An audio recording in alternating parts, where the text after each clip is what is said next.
Welcome to my only art vlog of 2025, I guess. I really neglected the vlogs, even though I used to show a painting and a few sketches. I guess I prefer to do one painting per video in general. Since it's almost the end of the year, I wanted to show all the paintings I've done so far this year in one place. This is what my Harry Potter project looks like so far. I am still illustrating the second book. I did this painting this year and I was very happy with it. And still am. It has so many elements. I'm glad it turned out well.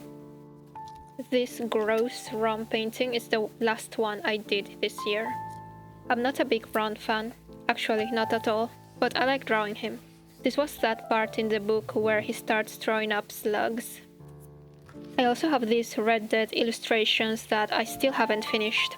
They are supposed to be based on the alphabet, so each letter I'll pick something related to the game and paint it. And this is the only painting I did this year for it. You know, sometimes you just lose interest and move on to something else. It's okay. I do have an idea for the next piece, I just need to wait until I feel like doing some more Red Dead fan art.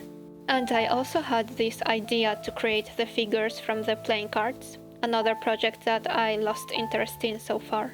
But this year I did this queen, and she's supposed to represent the Queen of Wands. You can see the King of Hearts on the other side. These are all with egg tempera paints on mixed media paper, by the way. And that's that for these ones. Over here I have other paintings on another paper, slightly bigger than the previous one, which is why I couldn't put them in the same place. That's the King Arthur I painted. This is the skeleton saint I did for the All Saints holiday. My witch character. These next ones are done with low quality gouache, so I see them and remember how frustrating they were. Most of these are made with gouache, and the horses are done with ink. This was a knight portrait with gouache and some color pencils. This is an illustration I did of Bonhilda from The Sims 4. And here we have another sort of knight with gouache and some color pencils. These small ones are tarot card designs. I was painting some tarot cards based on the Goat Simulator game. I haven't kept up with it, but I did design them all in my sketchbook. These are made with inks on mixed media paper. I just thought it would be funny if there were to be tarot cards based on the Goat Simulator game. I would buy those. And that's it for these ones. These are done in watercolor paper, by the way, except the horses and the tarot cards. Those are mixed media paper. This big portfolio is where I put my 3 Musketeers illustrations. They are done on bigger paper. This painting of Athos is still one of my favorites, but that one is not recent. I just like it even though he's sickly. I mean, he's supposed to look sickly. This year I only did one painting for this set, this one, and it was a few weeks ago. Oh well.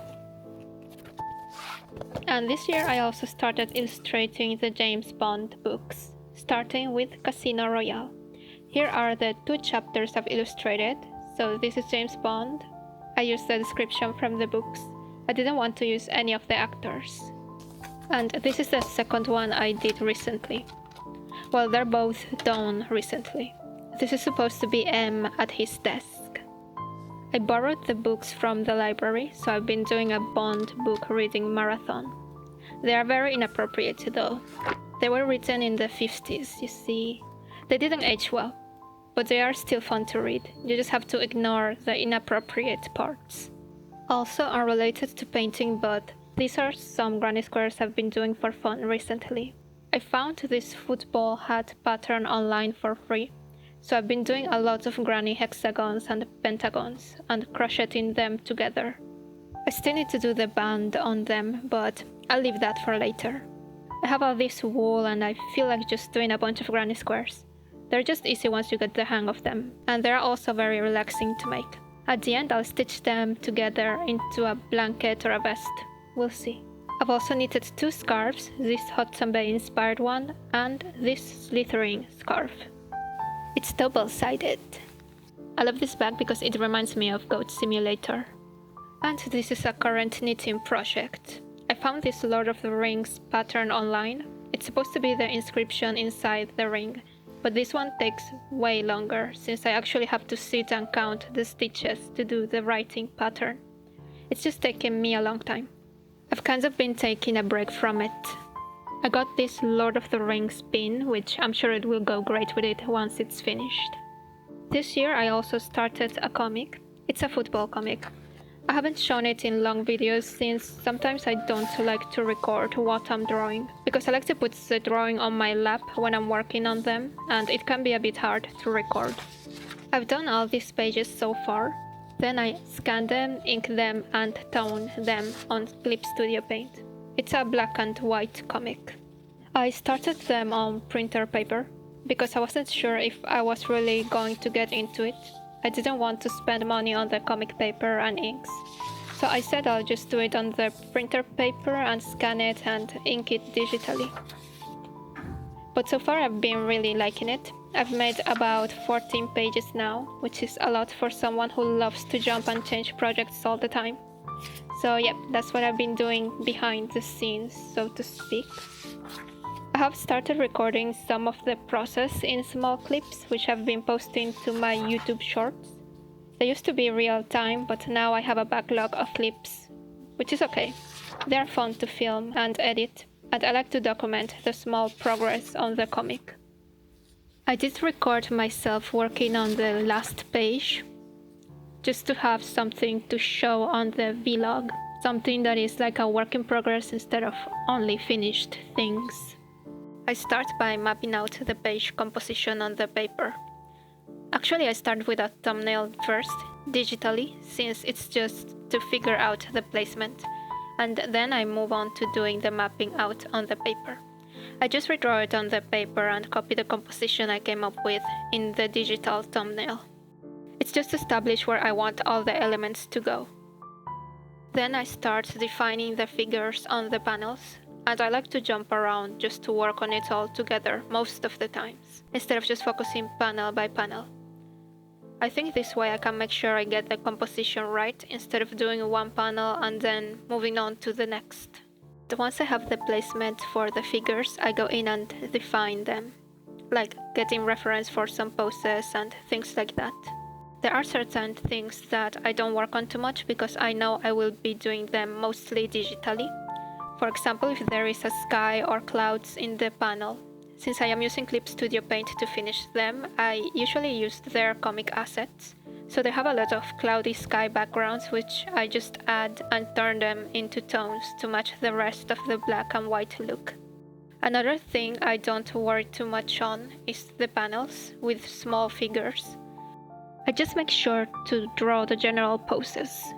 Because the size of the paper is small, it's just regular printer paper. I can't really detail the small figures too well. But since in digital I can zoom in more, that's where I do more details for those types of figures.